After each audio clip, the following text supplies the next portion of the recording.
অবশেষে শুরু হচ্ছে সারা দেশ জুড়ে সেন্সাস। অত্র সরকার যার ফলে নিয়োগ করবে প্রচুর সংখ্যক ছেলেমেয়ে এই কাজ করার জন্য।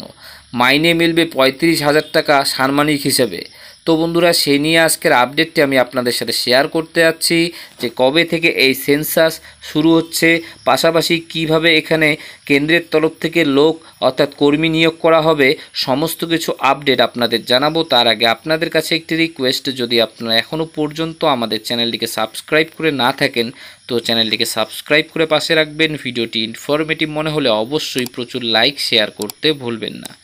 দেশের বৃহত্তম প্রশাসনিক কর্মযোগ্য জনগণনা এক নতুন যুগে প্রবেশ করতে চলেছে। 2026 সালে শুরু হতে যাওয়া ভারতের পরবর্তী জনগণনা হবে সম্পূর্ণ ডিজিটাল পদ্ধতিতে, যা প্রযুক্তিগত উদ্ভাবন, নিখুঁত তথ্য সংগ্রহে অন্যান্য দৃষ্টান্ত স্থাপন করবে। এই বিশাল প্রকল্পে প্রায় 35 লক্ষ কর্মীর প্রয়োজন হবে, যাদের মাসিক সাম্মানিক হতে পারে 30 থেকে 35,000 টাকা পর্যন্ত।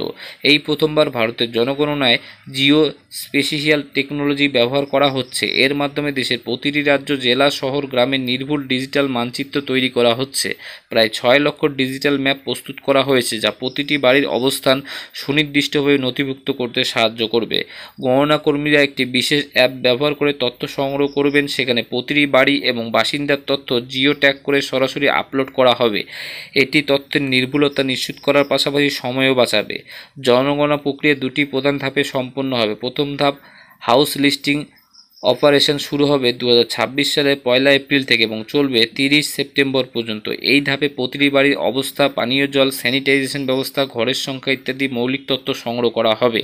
এরপর দ্বিতীয় ধাপে 2027 সালের ফেব্রুয়ারি মাসে নাগরিকদের ব্যক্তিগত বিস্তারিত তথ্য, যেমন নাম, বয়স, লিঙ্গ, ধর্ম, জাতি, ভাষা, বৈবাহিক অবস্থা, সন্তানের সংখ্যা, শিক্ষাগত যোগ্যতা এবং পেশা নথিভুক্ত করা হবে। এই প্রক্রিয়ার চূড়ান্ত ফলাফল হিসেবে 1 মার্চ 2027 দেশের মোট জনসংখ্যার ঘোষণা করা হবে। এই বিশাল কর্মযজ্ঞ সফল করতে 34 লক্ষ গণনা কর্মী অতিরিক্ত 1.3 লক্ষ সহযোগী কর্মী নিয়োগ করা হবে। তাদের প্রশিক্ষণের কাজ খুব শীঘ্রই শুরু হবে। কেন্দ্রীয় সরকার এই ডিজিটাল জনগণনা প্রকল্পের জন্য আনুমানিক 8,754 কোটি টাকা বরাদ্দ করেছে, যা এর গুরুত্ব এবং ব্যাপকতাকে তুলে ধরে।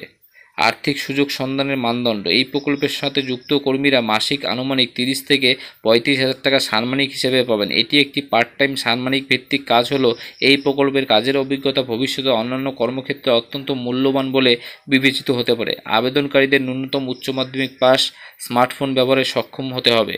সরকারি কর্মচারী, শিক্ষক, পঞ্চায়েত কর্মী এবং স্বনির্ভর গোষ্ঠীর সদস্য এই কাজে অগ্রাধিকার দেওয়া হতে পারে।